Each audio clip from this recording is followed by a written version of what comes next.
The second week of the Camping World SRX series at Knoxville Raceway built on the success of its debut.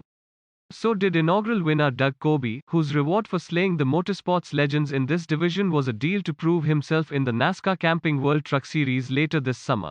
Already, SRX achieved its goal of bringing more attention to local short track stars.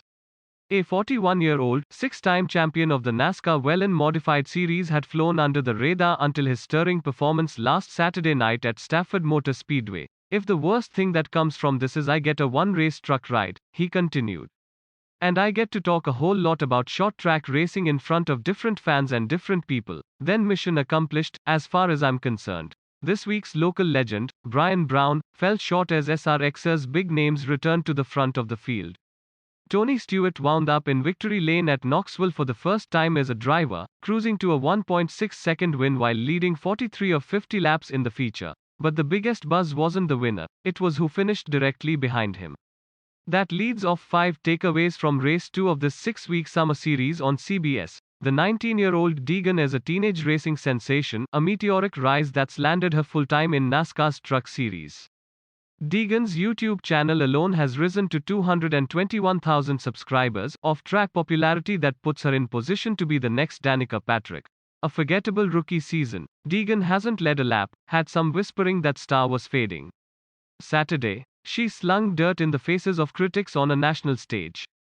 Runs of 3rd, 5th, then 2nd in the main event had her running toe-to-toe with Stewart.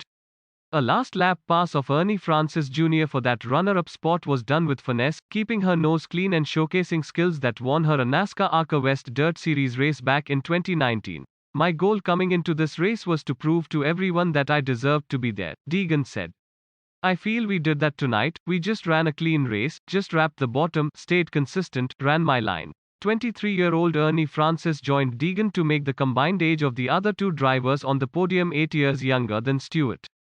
A guy who had never driven dirt until this month won a tune-up June 5 at Henry County Speedway in Florida, then acted like he had run it for decades at Knoxville.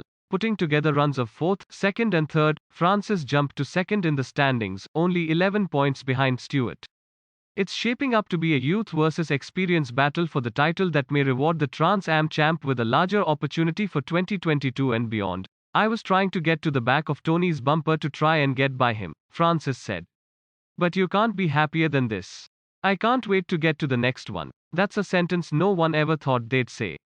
Waltrip had a rollercoaster night, starting with a Heat 1 spin that left him last. But the two-time Daytona 500 winner found a rhythm, rising to lead 7 laps during the main event before fading to 5th. I thought, if Michael Waltrip beats me, I need to go to therapy or something, Stewart joked after the race. Waltrip, who famously started his NASCAR Cup career 0 for 462, has always been known more for his off-track personality as a racing analyst. Knoxville, for one night, changed the narrative.